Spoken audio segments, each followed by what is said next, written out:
Hello guys, welcome to my blog channel. तो आज हमारे रविदास छात्रावास में और उन्होंने यहाँ पे ब्लॉग में रविदास छात्रावास में आज उनकी मीटिंग है। तो आज हम आपको दिखाएंगे कि उनकी मीटिंग होती है। तो हम आपको बताते हैं कैसे मीटिंग होगी और हम आपको इस ब्लॉग में उनकी मीटिंग का सारा बताएंगे क्या क्या होता है। तो हमारे ब्लॉग में बने रहिए। तो गाइस, ये हमारे रविदास छात्रावास में जो चंद्रशेखर जी की मीटिंग है उसके उपलक्ष्य में ये मंच सजाया गया है। तो आप देख सकते हैं कितना अच्छा मंच लग रहा है। ये हमारे रविदास छात्रावास में है और उनकी मीटिंग होएगी तो हम आपको दिखाएंगे। तो देख सकते हैं गाइस।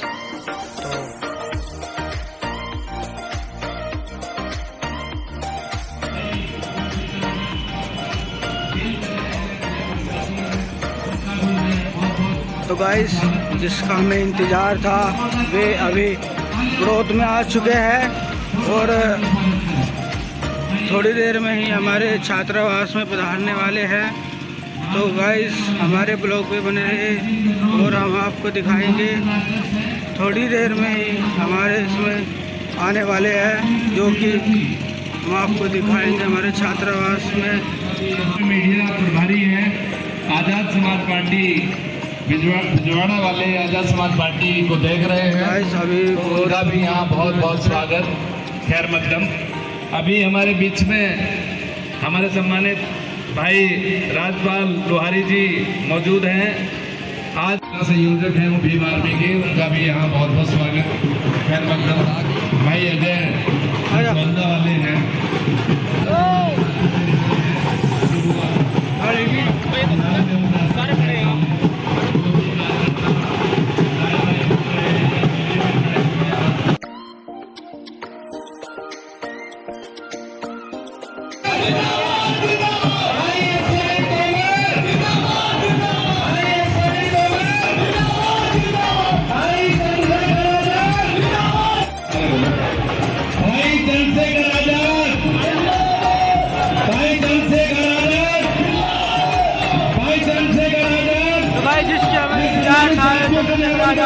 जो भी गैलरी में खड़े हुए हैं वो अपना स्थान ग्रहण कर लें। सभी के सम्मुख आने वाले हैं, 2 मिनटों में आपके बीच में आ जाएंगे।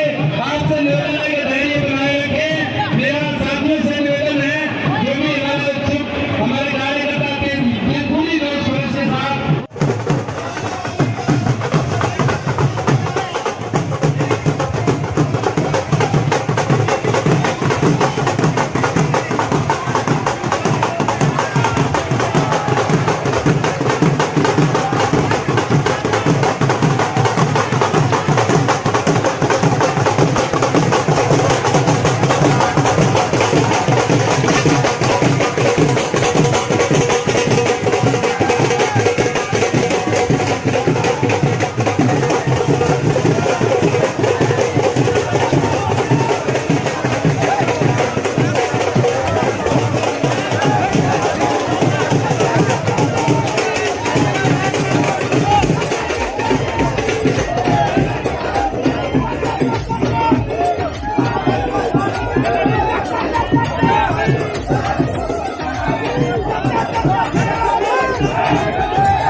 का घेरा बनाकर रखेंगे। भाई वॉलेंटियर्स, मैं निवेदन करूंगा मंच पर अपना स्थान ग्रहण करें। भाई चंद्रशेखर आजाद जी मंच पर अपना स्थान ग्रहण कर लें। भाई चंद्रशेखर आजाद, चंद्रशेखर आजाद जिंदाबाद, जिंदाबाद। आजाद समाज पार्टी जिंदाबाद, जिंदाबाद। आजाद समाज पार्टी जिंदाबाद।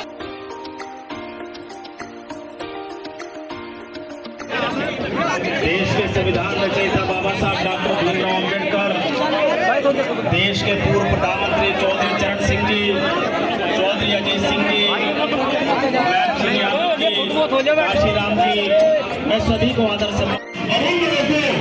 जो चाहते हैं उनका मुल्क, उनका देश आबाद रहे, उनका देश, उनका नाम रोशन रहे, उनको फिर से पहल करनी होगी। वो कह रहे हैं जो मैं आपसे कह रहा था कि अश्वनी तमोर वोट तो ले जाएगा, हम गिनती में हम जीत जाएंगे। वो ना समझ है, नादान है, वो बड़ौद के इतिहास को नहीं जानते हैं, वो बागपत की मिट्टी के बलिदान को नहीं जानते हैं, वो नहीं जानते हैं ये वो धरती है जिन्होंने अंग्रेजों के दांत खट्टे किए हैं। तुम्हारी तो मुट्ठी बलों की औकात क्या है। कभी कभी मैंने कहा ना कि नशा आदमी का नाश कर देता है। जब आदमी अहंकारी हो जाता है तो फिर उसको सबक सिखाने की जिम्मेदारी जनता के हाथ में होती है। वो पैसा भी बांटेंगे, मैं जानता हूं, मैंने खतौनी में भी देखा। ये दरगेश ने मुझसे कहा भी कि वो पैसा बांटेंगे, वो शराब भी बांटेंगे। वो बागपत की धरती का बल है जिन्होंने छीन लिया, वरना बाकी लोगों को तो उन्होंने मार पीट के धमका दिया। ये जय किशोर ऐसे नहीं बैठा हुआ, इसको आपने बिठाया। जब आप जय किशोर को बिठा सकते हैं तो हम भी वादा करके कहते हैं कि हम अपने भाई, अपनी बहन बबीता जी को और भाई अश्वनी जी को भी बिठा सकते हैं। हम कुर्सी पे बिठा के छोड़ेंगे। अगर वो कुर्सी दूर होगी, मैं अपने लोगों से कहना चाहता हूं कि अपनी वोट से खींच के ले आना, उसको इतनी जोर से खींच के ले आना कि वो उसकी सरहद में हो। देखो, यही एक वोट है जिस वोट से और जिस वोट के कारण आप ताकत बना सकते हैं, या जिस आप मेरी इज्जत रखोगे तो फिर मैं जिंदाबाद हो जाऊंगा। अगर आप चाहते हो मैं जिंदाबाद हूं, देखो मैं आपको इतिहास के पन्नों में ले चलता हूं। मैं बार बार घड़ी पे समय देखता हूं, फिर ये देखता हूं मेरे कंधों पे जिम्मेदारी कितनी बड़ी है। मुझे यहां से जाके 3 सभा करनी है। वो सभा एक तरफ है, जो बात मैं अब आपसे कह रहा हूं वो याद करो। ये चौधरी साहब की कर्म भूमि है, छपरौली बागपत। और देखो भाईचारा कैसा होता है कि उनकी जन्मभूमि में जो सबसे बड़ी नगर पालिका हापुड़, वो जयंत भाई ने मुझे कहा ये आप लड़ो, ये आप लड़ो, यहां से आप ताकत बनाओ। और बागपत जहां वो है बड़ौद, उसमें जो है मैं अश्वनी को कहूंगा कि वो लड़े। और आप देख लो कि अगर समय निकाल पाओ। मैंने उनसे ये बात कही कि ये जो इज्जत आप मुझे बाग उसमें हापुड़ में दे रहे हैं, जबकि वो जन्मभूमि बैठती है चौधरी साहब की, वो आपका सम्मान है, आपने वो मुझे पगड़ी के तौर पे दिया। मैं पूछना चाहता हूं कि जब देश आजाद नहीं था तो इस देश के वंचित वर्ग के लोगों पे अधिकार क्या थे? अधिकार जितने भी मिले उसके लिए संघर्ष करना पड़ा। आजादी से पहले तमाम क्रांतिकारियों के साथ बाबा साहब अम्बेडकर और सर छोटूराम मिलकर लड़ रहे थे। जब वो मिलकर लड़े तब शोषितों के हिस्से में अधिकार आए, और उनके जाने के बाद जो थोड़ी बहुत जमीन आज हमें मिली है वो देन है चौधरी चरण सिंह जी की। इसके अलावा कोई रास्ता नहीं है। कि समय समय पर हम एक दूसरे को देख रहे हैं कि उस लोग क्या करके गया, किस तरीके से उन्होंने पैरों पे खड़ा किया लोगों को। आज फिर वही घड़ी आन पड़ी। आज मैं और जयंत चौधरी जी, हम दोनों भाई मिलके हम सबसे लड़ रहे हैं, सरकार से भी लड़ रहे हैं, कुछ अपने नजदीकी अपने उनसे भी लड़ रहे हैं। क्या करें, कोई किसी को कुछ देता नहीं है, छीनना पड़ता। जैसे बात 350 रुपए का सिलेंडर था तब वो धरना लगाते थे, आज 1000 प्लस का सिलेंडर है, उनके मुंह से आवाज नहीं निकलती। उनकी कथनी करनी में फर्क है। जब 50-60 रुपए पेट्रोल होता था तो वो 1 रुपए बढ़ने पे चेयरमैन साहब वो धरना लगाते थे। और आज आप देखो 100 रुपए के पास चला, उनसे सवाल कर लो तो वो देशद्रोही साबित कर देते हैं। इस देश में समय समय पे हर वर्ग के लोगों को लड़ना पड़ रहा है। जैन साहब यहाँ बैठे हैं, एक तीरथ है वहां गुजरात में, उस तीरथ को उन्होंने जो है किस तरह से अपमानित करने का काम किया, आप पूछ के देख लेना, इनको पता होगा। उस लड़ाई को भी मैंने लड़ा। और समय समय पे किसानों की लड़ाई को आप देख लो, 700 किसानों ने शहादत दी। देश के प्रधानमंत्री जो सबके प्रधानमंत्री हैं लेकिन आजकल प्रचार मंत्री है, मणिपुर जल रहा है, एक शब्द नहीं बोल रहे हैं, बस कर्नाटक में प्रचार कर रहे हैं। ये इनका राष्ट्र प्रेम है, ये इनकी सच्चाई है कि इनकी कथनी करने में फर्क है। एक हमारे गुरुओं महापुरुषों ने सिखाया कि सभी बहनों के सम्मान की रक्षा करनी है। हमने सबकी लड़ाई लड़ी और आगे भी लड़ते रहेंगे। इसी वचन के साथ हम हैं कि जनहित में जो भी कर पाए उसको हम करेंगे। मेरे पीछे से पर्ची आई, उन्होंने कहा चौधरी चरण सिंह जी और बाबू जगजीवन राम जब जब मिले सत्ता परिवर्तन हुआ है। सत्ता परिवर्तन संघर्ष से होगा और संघर्ष के लिए लोग तैयार हैं। किसान बंजर भूमि को चीर के, उसका सीना चीर के फसल उगाता है और किसान जानता है कि कौन सा बीज ऐसा है जिससे बढ़िया फसल होगी। मुझे आपको कुछ बताने की जरूरत नहीं है। अश्वनी जी यहाँ बैठे हैं और ये तमाम धर्मों के लोग ये गवाही दे रहे हैं कि अश्वनी जी इस बार यहाँ से ताकत में जा रहे हैं। एक और हमारी प्रत्याशी है यहाँ पर खेकड़ा में, बहन रजनी धामा जी, मैं उनके लिए भी अपील करता हूँ। इन दोनों का चुनाव सिंबल जो है नलका है, आप इनकी मदद कराएं। और अब ये जिम्मेदारी के जो नाम ले रहा है, बहन बेटी की रक्षा की तरह करनी है। वोट को बेचना नहीं है, वोट को फेंकना नहीं है, जिम्मेदार आदमी को सौंपना है। मैं ये कह रहा हूँ अश्वनी जिम्मेदार है, आप इसको वोट देना। मैं वादा करता हूँ, आपका भाई आपसे वादा करता है कि आपको काम के लिए कहीं नहीं जाना पड़ेगा, ये आपके घर पे आके आपका काम कराएगा। मैं इसको जानता हूँ। और जो जिनको गुमराह किया जा रहा है, जिनको बहकाया जा रहा है, जो अच्छा ये भी याद सुन लो, मैं नहीं कहता था, ये अनिल बीच में बोल रहा था, इसलिए कह रहा हूं कि जो आदमी पैसों पे टिकट लेके आएगा वो अपने पैसे पूरे करेगा, आपका भला नहीं कर सकता, ये बात याद। और जो पैसे आज आपको देगा वो कल आपकी खाल खींच के पैसे लेगा। समझ रहे हो नहीं समझ रहे हो? वो पैसे दे क्यों रहा है? आपको खरीदने के लिए। मैं आपसे पूछ रहा हूं, आप बिकाऊ हो? ये सदगुरु रविदास जी महाराज के बच्चों को खरीद सकता है? पक्का? खतौली की तरह इज्जत रखोगे? खतौली में तो हमारे बड़े से मंत्री और बड़े से मुख्यमंत्री सब लगे हुए थे और जाके कह रहे कि नहीं हम जीत रहे। मैंने इससे कहा आसवानी से कि जिस दिन रिजल्ट आएगा मेरा समाज ये साबित करेगा कि चंद्रशेखर के संघर्ष में ताकत है। और मैं यहां भी कहता हूं, बस एक ही निवेदन है कि ये जिसको गले से लगा लेता, अगली बार मुझे नहीं आना पड़ेगा, याद रखना। ये जब गले से लगा लेंगे छोड़ेंगे नहीं। तुम छुड़ाना भी चाहो तो भी नहीं छोड़ेंगे। अगर छुड़ाना भी चाहोगे नहीं छोड़ेंगे। बस ये मान सम्मान चाहते तुम, इनके मान सम्मान का वो रखना।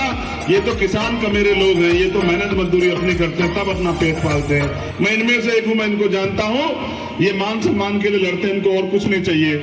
बाबूजी जगजीवन राम की एक बात मुझे किसी नेता ने बताई अभी, और बताई बहुत बड़े नेता ने, लड़ रहे मुखर होके। उन्होंने एक बात मुझसे कही कि बाबू जगजीवन राम ने एक बात कही थी चौधरी साहब से कि अगर आप मुझे जूते में बिठाओगे तो मेरा समाज वोट नहीं देगा। अगर आप मुझे कंधे में बिठाओगे तो ये आपको इतना ताकतवर बना देगा कि आपसे ताकतवर यहां कोई होगा नहीं। मैं आपसे कह रहा हूं, आप इनको गले लगा लो। और बाकी ये सब समाज के लोग बैठे हैं, हमारे अब्बासी समाज के नेता, ये सब लोग सीनियर लोग, मैं इनसे भी कहना चाहता हूं, इस दिन के लिए शहादत नहीं जीती शहीद आजम भगत सिंह ने। आज जो मुल्क में बन गया है, आज जो नफरत है, इससे हमारे भारत की पहचान नहीं थी। हमारे भारत की पहचान उससे थी जिसको दुनिया याद करती थी कि ये सोने की चिड़िया हुआ करती थी और यहाँ कहीं भूखा नहीं रहता था। आज जो उन्होंने बना दिया है वो ऐसा है कि लोगों के घरों के हाल जाके देखो, लोगों के चूल्हे पे खाना नहीं है और घर में आटा नहीं है, तमाम तरह की मुश्किलें। तो आपकी वोट कहां पड़नी है, बस ये आप मुझे बता दो। अगर तुम्हारी आवाज मुझसे कम है तो तुम हार जाओगे, तुम्हारी आवाज मुझसे ज्यादा होनी चाहिए। हमारी मोहर कहां लगेगी? हमारी मोहर कहां लगेगी? तो इतनी जोर से नल चलाना कि बड़ौद की सारी गंदगी बह जाए और यहाँ प्यार ही प्यार बहेगा। बहुत बहुत धन्यवाद। मैं किसानों से भी कह रहा हूं, आप मन बना लो, ये नहीं देंगे एमएसपी की गारंटी, हम एमएसपी की गारंटी भी देंगे दोनों भाई, और किसानों को सुविधा भी देंगे। और कमेरों को भी, मजदूरों को भी न्यूनतम वेतन देंगे। आप मन बनाओ, इतिहास गवाह है कि मान लो तो हारो, ठान लो तो जीत। आप ठान लो, आप इस बार ठानो, असवानी भाई चेयरमैन, और आप आगे ठानोगे 2024। बस आपका काम ये है, आपका जो दो रिश्तेदार रहता है उसके घर जाके कहना कि नल का जोर से चला देना बस, ठीक है? धन्यवाद। अब मैं निवेदन करूंगा, हमारे बीच में हमारे रविदास महासभा के अध्यक्ष भाई नंदलाल जी हैं, वो आए और इस मंच का, इस कार्यक्रम का समापन करें। भाई नंदलाल जी आए, दो शब्दों से भाई बैठ जाए सब लोग।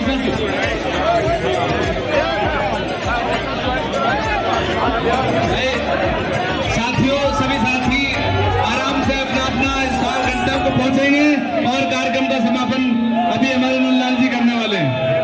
भाई नंदलाल जी,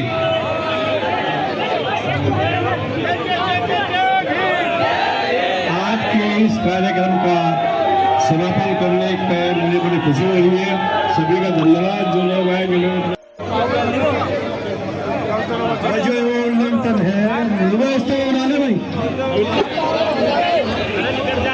वॉलंटियर अनुशासन पे ध्यान दे भाई। चंद्रशेखर आजाद